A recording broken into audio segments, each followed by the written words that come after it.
बख्शांडियो साहब कल एक जलसे से खिताब करते हुए खालिद मकबूल सिद्दीकी साहब ने कहा था कि पीपल्स पार्टी अपनी तारीख की आखिरी इनिंग्स खेलने जा रही है। 50 साल की तारीख में धोखा और करप्शन के अलावा पीपल्स पार्टी के पास कुछ नहीं है। आपका इस इल्ज़ाम पर क्या कहना है? मैं इस इल्ज़ाम पे हैरान नहीं हूँ। इस इल्ज़ाम के बाद फिर वो हमारे साथ बनते हैं, फिर हमारे साथ हुकूमत करते हैं, और जब आखिरी हुकूमत के दिन होते हैं किसी भी पार्टी के साथ हों, उससे फिर आखिर में से बेवफाई के इल्ज़ामात लगा कर अलग हो जाते हैं। अभी कुछ महीने हुए हम सब साथ थे, ये वज़ीर थे, हम भी थे उस मिली जुली हुकूमत में। अब इनको मैं क्या कर सकता हूँ, जो उनकी मर्जी में कहें, लेकिन इनको इतना इन पर असर नहीं होता। मैं कुछ कहने लगा था कि इनको इतना आगे नहीं जाना चाहिए, लेकिन उन पर असर नहीं होता। ये बातें भूल जाते हैं या भुला देते हैं, फिर बन जाते हैं, फिर अपनी सलामती, मुल्क की सलामती, वहदत, खुशहाली, अवाम, सूबे की बेहतरी, उसकी वजह से हम इन लोगों से मिल रहे हैं, फिर चलते हैं, फिर रूठना मनाना रूठना, ये दस्तूर है इनका, कोई बात नहीं। अच्छा चांडियो साहब, ये जो आप भी रूठने मनाने वाले काम तो आप लोग भी कर रहे हैं ना। अब आप लोग बड़ा गिले शिकवे कर रहे हैं, आप लोग नून लीग पे हाथ हल्का नहीं रख रहे हैं, और बदले में नून लीग बहरहाल बड़ी खामोश है। वो आप लोगों को सख्त बात का जवाब सख्ती से नहीं दे रही है। उसकी भी कोई मतलब स्ट्रैटेजी, हिकमत अमली होगी नून लीग की, जो हमें समझ आता है। अभी ब्रेक से पहले राजा रियाज साहब मेरे साथ थे प्रोग्राम में, तो वो ये कह रहे थे कि मैं यकीन से कहता हूँ कि अगली हुकूमत नून लीग की बनेगी, पीपल्स पार्टी वाले हमारे साथ होंगे। शायद वो इसलिए हाथ हल्का रख रहे हैं, माहौल को ठंडा रख रहे हैं कि कल को जब इकट्ठे बैठना पड़ेगा तो फिर अभी इतनी तनकीद ना की जाए। तो क्या पीपल्स पार्टी फिर बैठेगी नून लीग के साथ इतनी तनकीद के बाद? देखिए, पहली बात तो हर पार्टी की कोई हिकमत अमली होती है, तो नून लीग की भी हिकमत अमली एक तवील अरसा हुकूमत में रही है। खासतौर पर ज़िया-उल हक के ज़माने में इतनी तमतराक वाली हुकूमत, इतनी बाख्तियार हुकूमत, और हर दौर में ऐसे ही रहा है। तो उनको भी हिकमत अमली उनकी अपनी है। हम तेज़ी में नहीं जा रहे, हमको गालियाँ नहीं दे रहे, हमें सियासत में गालियाँ देना है नहीं। आपने सवाल किया कि फिर बैठ सकते हैं। हम किसी भी जमायत के साथ सियासी ज़ाती दुश्मनी में आगे नहीं बढ़ते हैं। ज़ाती दुश्मनी हमारी नहीं है। सियासी इख्तलाफात होते हैं, बाज़ मामलात पे इख्तलाफ होते हैं, जैसे अभी ये जो हुकूमत गुजरी है इसमें हमारा इख्तलाफ है शहबाज शरीफ साहब से। सैलाब के लिए उन्होंने सिंध में कुछ भी काम नहीं किया, उन्होंने कोई मदद नहीं की सिंध के अवाम की। वो हमारा शिकवा था। मेरे कायद, मेरे सिंध के चीफ मिनिस्टर बार बार उनको कहते रहे और उन्होंने कोई नोटिस नहीं लिया। हमें अपने लोगों की तो तकलीफ़ का तो एहसास होता है। हम पूरे पाकिस्तान के हर इलाके को अपना इलाका समझते हैं।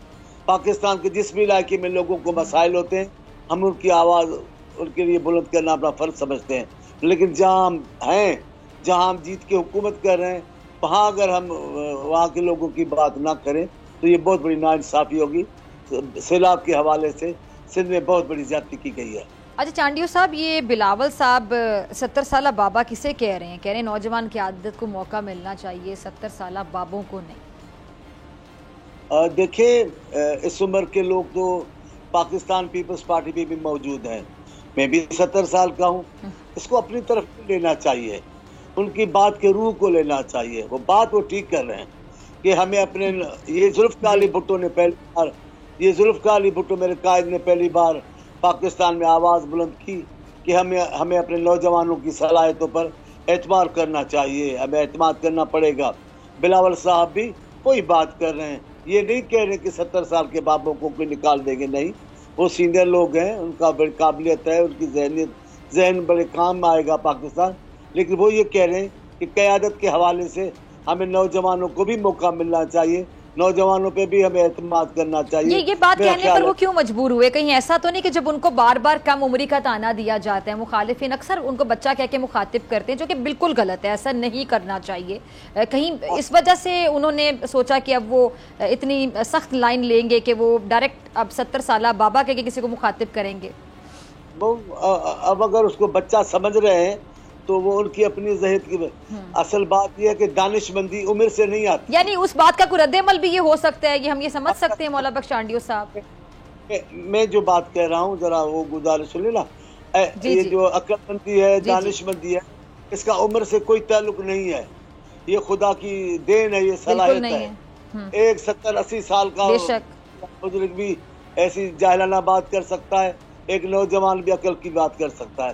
تو اس میں کوئی بات نہیں ہے, ان کو غصہ نہیں آنا چاہیے, ہمیں اپنے اعتماد کرنا پڑے گا نوجوانوں پر. اور یہ جو کہتے ہیں بچہ ہے, یہ بھول جاتے ہیں جب ان کے عظیم نانا ذوالفقار علی بھٹو صاحب سیاست میں آئے تو پاکستان کی سیاست میں بڑے چقادری نام, بڑے محترم و مکرم شخصیات موجود تھی اور بڑی عمر کی تھے وہ, اور وہ نوجوان تھا. تو سب لوگوں نے کہا جناب یہ بچہ کیا کرے گا. آج دیکھیں وہ بچہ پاکستان کی سیاست میں اپنی چھاپ چھوڑ کے چلا گیا ہے, اور پاکستان کی سیاست اس کے نام کے گرد گھوم رہی ہے. پھر بے نظیر صاحبہ آئیں تو وہ بھی اپنی اس وقت بہت کم عمر تھی, کہا گیا کہ اس دنیا میں کم عمر وزیر اعظم مسلمان. تو لیکن انہوں نے بھی جو کارنامے سر انجام دیے, جس انداز سے پاکستان کو چلایا ہے, وہ بھی ایک تاریخ کا حصہ ہے.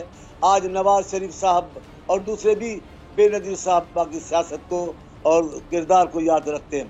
اسی طریقے سے یہ آج چقادری ہیں, یہ بلاول صاحب کو بھی بچہ کہہ رہے ہیں, لیکن بچے نے پہلے دن اسمبلی میں ثابت کیا کہ ایک مدبر کی تقریر تھی. عمران خان صاحب بیٹھے تھے, شہباز شریف صاحب بیٹھے تھے. میں شہباز شریف صاحب کا بھی بات کرتا ہوں, لیکن دونوں نے بلاول صاحب نے کہا قدم بڑھاؤ, ہم آپ کے ساتھ ہیں.